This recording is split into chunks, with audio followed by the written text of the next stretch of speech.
High high গো, দাদুর বাড়িতে যাই আমার এই সর্বনাশটা দাদু করতেছে। এর লেগে দাদু বুঝে আমার ফোন করে আনছে। আমি আর দাদুর বাড়িতে যাবো না। দেখালো দাদুর হাতে আবার প্লেট। ও মামা গো, কত বড় প্লেট লে রাখছে। আমি আর কাটতে দিব না, আমার তো চিনে না। এই যে দেখো, ভাই হে গো, তালুর থেকে জুমনি সাইড আবার মা আমার ডাহে এমন ভাবে চাই মা আমার ডাকতই না। এখন রাত হইছে, আবার একটু ঘুমাইছি, তারপরে আবারও মাসি আমার চুলে ধরছে, আবার মাসির চুল কাটতে দিতাম না। আমার মা যতই তুমি কাউনে গেলিকে যতই তুমি হাসো, আমি কিন্তু সজাগ হয়ে আছি। আমার চুল কোনো মতেই তোমরা কাটতে দিতাম না। তোমরা আমার সর্বনাশটা করছো, সামনের চুল সব কোটা তোমরা নিয়ে আনিছো। কেন গো মা, তোমরা পয়দা করবে সব কি তোমরা মা তোমার মাথায় চুল দিয়ে দিছে না মা? আমার এই সর্বনাশটা তোমরা করতেছো। আমি বাড়িতে গিয়ে আমার বাপের নালিশ দিম যে দাদুর বাড়িতে বাপ আমার ইয়ার লিখে নিছিল যে আমার চুল কটা কাটতে আনতে পারে। এত সকার চুলগুলো আমার কাটতে দিছে মাসি আর দাদু মিললা।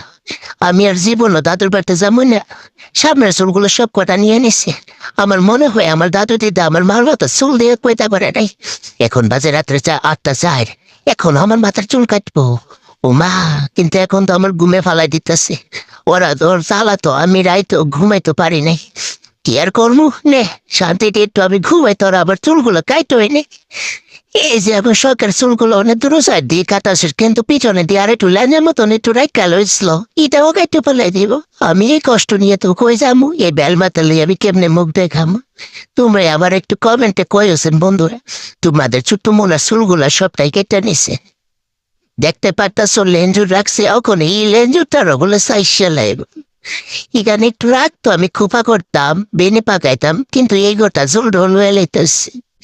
আই হাই গো, পুরা সাইসা লাইছে গো মাসি গো মাসি, তা কি করলা গো মাসি? ও দাদু গো দাদু, আমার চুলটা কাইটই নিলা লে যা।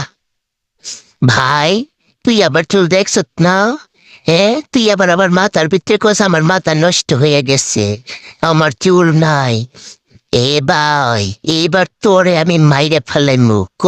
তুই সজাগ আছিলে, এরা চুল কাটছে তুই দেখোস নাই? হ্যাঁ, তোরে আমি বানাইয়া ফেলাইমু, তুই কালে দাঁড়া।